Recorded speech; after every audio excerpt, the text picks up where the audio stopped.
Elise, you have a really interesting Cubicle to CEO story. So why don't you go ahead and tell us how you ended up leaving Google? Yes. Well, I was working at Google for a little over 5 years, and I actually had a really fun job there. I was doing branding and events. I got to travel the world and, host events at different Google offices at locations all around the world. But after a few years, I just kind of had this internal calling, gnawing. I don't know. It was like something in my soul that was like, I really want to try to run my blog full time. If I don't do it now, when will I do it? We don't have, my husband and I don't have kids. It was feeling like the right time. And so I kind of got to a point where I was realizing that if I wasn't feeling satisfied and like completely fulfilled working at, quote, the best company in the world to work for, like it's not them, it's me. Like it's something internal within me. And I have to give it this shot and give it a try. And I could always come back to Google or work for a different tech company if it didn't work out. And so I took about a half a year, a little bit more, during my last few months at Google to really set myself up to feel ready to take the leap and to make that move. And so in January 2019, I put my 2 weeks in and started running What the Fab full time and haven't looked back since.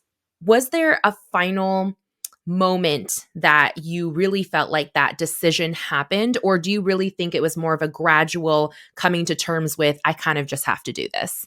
I think it was starting to build and build over the years. And exactly like you say, there is this notoriety and prestige of working for a company like Google. And I definitely, after I left Google, had these experiences where before, when people would ask me, what do you do? And I said, I worked at Google, they would be like, ooh, that's so cool, like so sexy.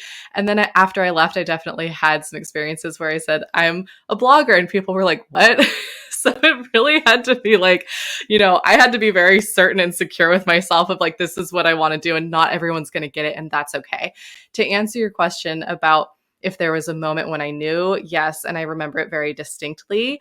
I had been working on our International Women's Day event series, and I had this really big, career opportunity to be the global program manager for this worldwide event series.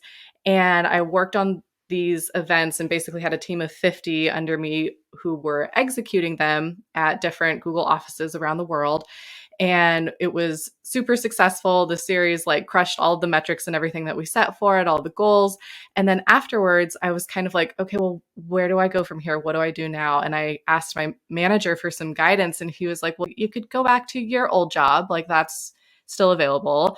Or you could go do this other job where you're managing recruiting coordinators who are basically the people that schedule engineers for interviews all day long. And they're like fresh out of college and they hate their jobs because, I mean, it's as boring as it sounds. And I was like, those are my options. Like, that's what you think I want to do. So I kind of realized I either had to go all in at Google and like find a completely new career path and kind of like figure out that next step there, or maybe this was the right time to go branch out on my own. And so that's what I ended up deciding to do.